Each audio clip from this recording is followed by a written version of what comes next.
सो hello everyone, once again welcome है आप सभी का। A thing of beauty is a joy for ever if John Keats in your syllabus. Otherwise it this is a most common question कई बार आता हुआ देखा गया है ये इंग्लिश लिटरेचर कंपटीशन एग्ज़ाम में। अ thing of beauty is a joy for ever, तो इसको लर्न करना, इसको आना ही चाहिए हर लिटरेचर कैंडिडेट्स को। रिटिन बाय जॉन कीट्स, तो है क्या ये? एक्चुअली ये इनकी जो पोएम है जॉन कीट्स की, the poem name is Endymion. Endymion की वेरी फर्स्ट लाइन है। वैसे तो कहा गया है इसमें कि this line appears in the first book of the poem, कि पोएम की जितनी भी बुक्स हैं, 4 बुक हैं, उनकी पहली बुक की ये लाइन है। लेकिन actually it is a beginning line also, very first line है ये एंडीमियन की, रिटिन बाय जॉन कीट्स, और मोस्ट कॉमन है। इसको कितने ही तरीके से एक्सप्लेन किया गया है इस लाइन को, अ thing of beauty is a joy for ever. Question कैसे बनता है? Who rot this line? So John Keats. In which poem this line appear?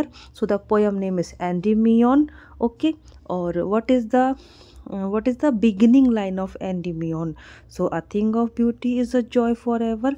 Endymion जैसा कि इस पोएम में है ये, तो एंडीमियन क्या है?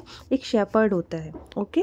और जो एंड द एंडीमियन जो शेपर्ड है, he fall in love with the Cynthia moon goddess. ये इंपॉर्टेंट है, जो सिंथिया होती है मून गॉडेस, उनसे इनको लव हो जाता है। इसकी बेस पर ये कहानी है एंडीमियन बाय जॉन कीट्स, और उसकी ये वेरी फर्स्ट लाइन है, अ thing of beauty is a joy for ever. मतलब जो भी ब्यूटी है वो हमेशा ही जॉय देती ही है, ब्यूटीफुल थिंग्स।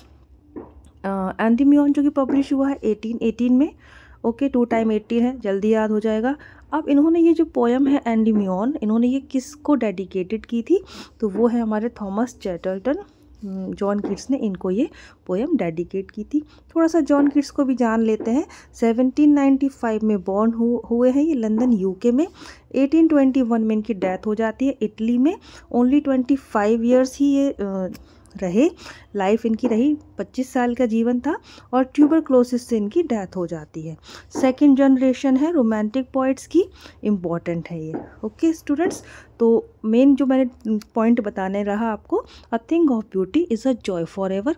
और बाकी भी जैसा कि मैं MCQs में डिस्कस करती हूँ, किसी भी पॉइंट को डिस्कस करती हूँ, तो उससे रिलेटेड पॉइंट्स मैग्नेट की तरह आ ही जाते हैं, उनको बताए बिना नहीं रह पाती हूँ। तो इसी तरह इसमें भी मैंने जॉन कीट्स बता दिया आपको। जन्म मृत्यु 25 साल, London Italy, second generation romantic poet. अब रोमांटिक पोएट थे, इनके साथ भी थे Lord Byron and PB Shelley. Ode to a nightingale इनका मोस्ट फेमस वर्क रहा जॉन कीट्स का। ये सारी एडिशनल इन्फॉर्मेशन बाकी आपको याद रखना है। John Keats, a thing of beauty is a joy for ever, and in the poem Endymion. So these are the important points. Thank you so much.